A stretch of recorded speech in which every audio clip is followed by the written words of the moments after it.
Join me as we break down the 10 toughest and 10 easiest wide receiver cornerback matchups you need to know for week 11 of fantasy football. And I'm so excited for today's episode because not only is this going to be the most in-depth video we've ever done, you're going to notice that by the length of this video, but it's also going to be a start-sit video as well. For every single player, all 20, with the easy matchups and the hard matchups, we're going to determine if they're an actual start, are they a flex, or are they a sit for week 11. Let's start with the 10th hardest match of the week, T. Higgins versus James Pierre of the Steelers. And I will note, back in week 7, T. Higgins played the Steelers, dropped 21 fantasy points. And since then, he's been all right. We saw this game against the Jets. He only had 1 catch, but luckily that was a touchdown and 44 yards. And last week, he had 7 catches, 121 yards, 2 touchdowns. The last 4 weeks, 8, 10, 2, then 9. So I expect consistent target share, even with James Petrie stepping it up. Steelers defense has done a lot better recently since they played the Bengals. Now we're here on the matchup tab, which shows what the Steelers have been allowing. And we noticed that last week against the Chargers, Ladd McConkey was the only one that had a good game. Everybody else kind of got shut down. The Steelers did an amazing job on defense. I don't think T. Higgins will be quite as good as he was in this last game against the Steelers, 21 points. But I still think he's going to be good enough and have enough target share that he's still a good start for your team. The 10th easiest matchup goes to DeVonta Smith. And last week, our subscribers saw he had one of the toughest matchups of the week. But luckily, and one reason you want to like and subscribe, we still had him as a start because A.J. Brown had one of the toughest matchups as well, and we like DeVonta Smith a little bit better. That paid off with 16.9 points. But this week, very favorable matchup, especially if you look at that Detroit Lions offense. Last week, they scored 40-plus points. That's going to give the Eagles an opportunity to actually air out the ball. The defense is a little bit weaker, a huge opportunity for DeVonta Smith, so I'm definitely locking him into lineups for Week 11. The 9th hardest match of the week goes to Brian Thomas Jr. facing Dante Jackson of the Chargers. The Chargers have been elite in the passing department. Their defense has been stepping it up throughout the season. And we look at what Brian Thomas Jr. has done this year, even when healthy at the start of the season, not so great. 9, 7, 10, 12. He had that 23-point game against the Seahawks, kind of the one week you wouldn't expect him to do well because the Seahawks defense has been amazing. But other than that, he really hasn't shown out, even with some easier matchups against San Francisco, against the Raiders. For me, with this tough matchup, I'm going to be benching Brian Thomas Jr. If you've got him on your team, let's hope for a good week because then maybe we can trade him away before the trade deadline. Parker Washington stepping up, Brenton Strange potentially coming back. These Jaguars wide receivers are going to be spreading around the volume a little bit too much for them to remain in starting lineups. The 9th easiest matchup goes to A.J. Brown facing Amik Robertson of the Lions. And if you guys saw him playing Madden this week, he said, if you got me in fantasy football, you should drop me. Now, the offense, it's not working to his favor, but let's be honest here. The Green Bay corners, you're going to see them on the list as the hardest possible matchups because they've been excellent this season. So that's one reason he didn't do so well. But overall, this season, he hasn't had that many good games. And for me, against Detroit, this is his opportunity. This is his opportunity with an easy matchup against a team that should score a lot of points and force a lot of passing. This is the week for me where I'm going to be playing A.J. Brown. I'm looking at the schedule. Week 12, they play Dallas. Week 13, Chicago. Week 15, the Raiders, Washington, Buffalo. A.J. Brown for me is a start this week and a trade for target. You can get him cheap. I'm telling you guys, you can get him cheap. He could be a league winner, especially with this easy schedule coming up. The 8th hardest schedule of the week goes to Khalil Shakir facing Jacob Parrish of the Tampa Bay Buccaneers. You can see they're ranked 20th, not the best, not the worst at the same time. And Shakir, he's been pretty consistent. Last couple weeks, 20 points, 11 points, 13 points, even with some tougher matchups, but him individually actually has been some of the easier matchups. Keen Coleman taking those harder matchups. That's why you want to be subscribed to this page because, for example, against Miami, Keen Coleman took the hard matchup. Keen Coleman took the hard matchup, and Khalil actually had one of the easier matchups of the weeks. That's something we cover here that most pages do not. And for this week, he's dealing with a little bit of an injury, and I'm probably going to say I expect around what we've got him projected in the Walter Picks app, 11 points. We've had some players be sits, some starts. I'm going to put Shakir as a flex, not a priority start, but with this more difficult matchup and him dealing with a little bit injury, I'm not going to expect a boom week from him, but I still think he can get you to a safe points, good enough for flex value. The 8th easiest schedule goes to Jaylen Waddle, one of my favorite trade for targets in the entire league right now, because he hasn't been quite consistent enough where people put that super high price tag, but he actually probably deserves it. We see 23 points, 15 points, 20 points, 14 points, 19 points. He had that rough week against Cleveland, and everybody panicked a little bit. This is a guy I have traded for in some of my leagues. I am super happy I already have. I recommend you do the same, because look at the schedule. It's better than it looks as well. Then he plays the Saints. They've actually been pretty sneaky good. Bonus content, great defense to stash for playoffs. They play the Panthers, the Jets, and the Titans. But then he plays the Jets. They don't have Sauce Gardner anymore. This was a tough matchup, but it's no longer a tough matchup. This is based on the historical data. This is no longer a tough matchup with all the defensive changes.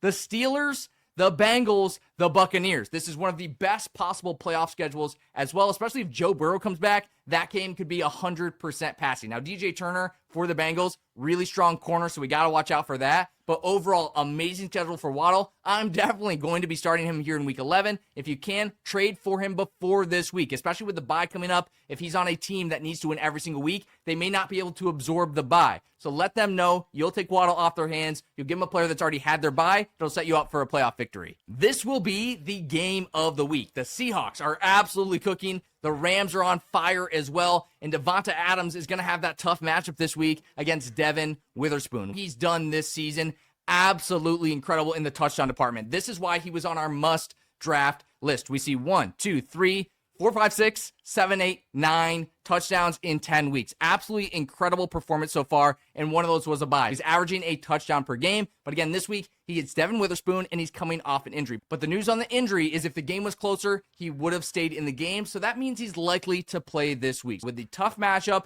and the touchdown upside, I'm going to put him as a flex. Some of you may say, yeah, he's a lock and start. Look how good he's been. But he has had a lot of easier matchups. Look at all the green on the board so far for the Rams. If he doesn't get in the end zone, he's probably going to deliver that edge flex value, and that's where I'm going to put him this week against a tough matchup. The 7th easiest matchup goes to Quentin Johnston of the Chargers. He's facing Greg Newsome of the Jacksonville Jaguars, who had an epic collapse last week against the Texans. Nico Collins had an amazing game. I'm going to put Quentin Johnston and Nico Collins as the closest similarities between those two teams facing Greg Newsome. That's going to be the opportunity in this game. This is another player that I'd honestly be trying to trade for. Look at this schedule. Jacksonville, they got the bye week, so something you can mention to those that have them that need to win now. The Raiders, the Eagles, the Chiefs are a tough matchup. Then Dallas in week 16, then Houston in week 17. So he's got a couple amazing matchups. You can probably trade him for a flex player that you may not start every week anyway. And that means you can spot start Johnston along the way as well. And for this week, he's definitely a start for me. We saw Gadsden is day-to-day. He's practicing. He may play in this game. But Johnston, they got him back involved, especially with some of the offensive linemen returning to action. I'm going to lock him in this week and a player I'm trying to trade for. This Denver Broncos defense is no joke, guys. It doesn't matter who they're playing. They are amazing. They're amazing because of their pass rush. They have great coverage as well. This is a top-tier defense, even without Pat Surtain. That's saying a lot because he is an all-world, literally defensive player of the year last year, one of the best players in the entire league. They're still great without him. But with that said, you still have to start Rashee Rice. I mean, he's been absolutely insane. He's got an opportunity to be the wide receiver one rest of season, a player I certainly would recommend trading for if you can get him at a slight discount.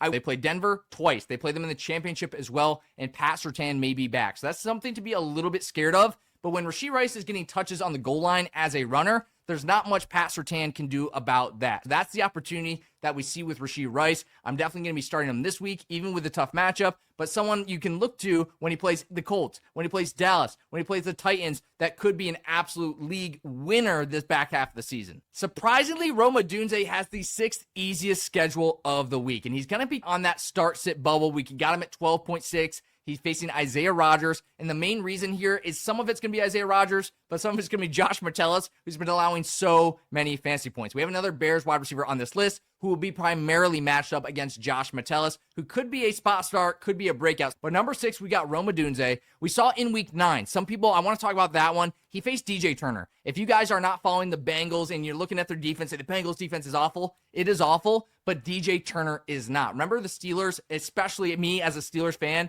when he was covering DK Metcalf, he shut him down. So that's one of the reasons why Odunze did have such a bad week 9. DJ Turner is an amazing football player on a bad defense. The rest of the Bears ate. Odunze did not. Week 11, I'm still going to be starting him, but this is a player that continually gets targets in this offense. If Minnesota, I'm not sold that J.J. McCarthy is him for them, but I think it's going to give the Bears plenty of opportunities on offense. They're going to be looking for turnovers. J.J. McCarthy struggled with those last week. That will give this Bears offense extra opportunities, and for that reason, I'm going to start Odunze this week as a flex or a wide receiver 2. The 5th hardest schedule goes to Parker Washington facing Nico Reed of the Chargers. So I'm not super excited about this Jaguars offense this week with how good the Chargers defense has been. But Parker Washington working out of the slot is a little bit more difficult to stop. But Jacoby Myers is out there. I'm leaning more towards sitting Parker Washington. And if you can, I'm actually looking to trade him away as well. He's a player I like. I've had him on my dynasty team for a couple of years now. I've got him in a couple leagues. He's starting my Walter Picks 32-man league, but I'm still trying to trade him away. He has so much competition returning that if he loses just a couple of these targets in these games, he's going to be unstartable. So I'm going to cash in while he's still some high value. The fifth easiest schedule actually goes to Deebo Samuel facing Minkah Fitzpatrick of the Dolphins. And one of the reasons you want to be subscribed to get this video every week is most creators are going to look at this. Dolphins, hard matchup, number 5, but it's all about the specific matchup. And Deebo Samuel is matched up with Minkah Fitzpatrick, who's allowing many fantasy points per route run. The other Commanders wide receivers, you can't even play them anyway, but those are the people getting shut down. The wide receiver ones for teams are succeeding against the Dolphins. That's one thing to watch out for is the specific matchup. And with Terry McLaurin hurt, with all the other options hurt, the Commanders are still looking like they can move the ball a little bit. I am going to put Deebo Samuel in the flex range for this week. You can certainly start him. He should see decent volume. Definitely not a wide receiver 2, definitely not a must-start player, but if you're not sure what to do with them, you have some players out on bye. Deebo could be a good spot start as a flex. Facing Trent McDuffie this week with the 4th hardest matchup is Troy Franklin. This is a game where I don't really want to start any Broncos. Maybe RJ Harvey if J.K. Dobbins misses, which is likely. Look to trade that team a running back, by the way. They absolutely need it. But Troy Franklin this week, he's going to be a sit. Facing Trent McDuffie, extremely difficult matchup. He's been a top-tier target for Bo Nix. We see 10 targets, 8 targets, 10 targets, 9 targets. He is a player I'm still trying to trade for because after the bye week in week 12, the schedule is really good. They play Washington, Vegas, Green Bay, Jacksonville. Then they play the Chiefs again in week 17, but he's not someone that you're going to need to lock in every week. Hopefully you've got some better players, but I think Troy Franklin, especially if he has a down week heading into the bye, he's going to be the perfect buy low because once they break out into those easier matchups, again, we looked at those targets 10, 8, 10, 9. We look at the touchdowns as well. 1, 2, 0, 1. He's been one of Bo Nix's favorite targets. If you guys didn't know, they were college teammates. That connection is showing this year. I think we have to sit Franklin this week, but if he has a bad week, trade for him and then lock him in for the next couple weeks. This one is scary because the 4th easiest matchup goes to Jordan Addison facing Tariq Stevenson of the Bears. And having 2 great passing matchups is amazing for fantasy points. 2 teams with bad defenses. That's exactly who we want to be playing against each other in fantasy football. But Addison hasn't been that great, especially with J.J. McCarthy back these last 2 games. 8.4, 6.5, only 2 catches, 3 catches.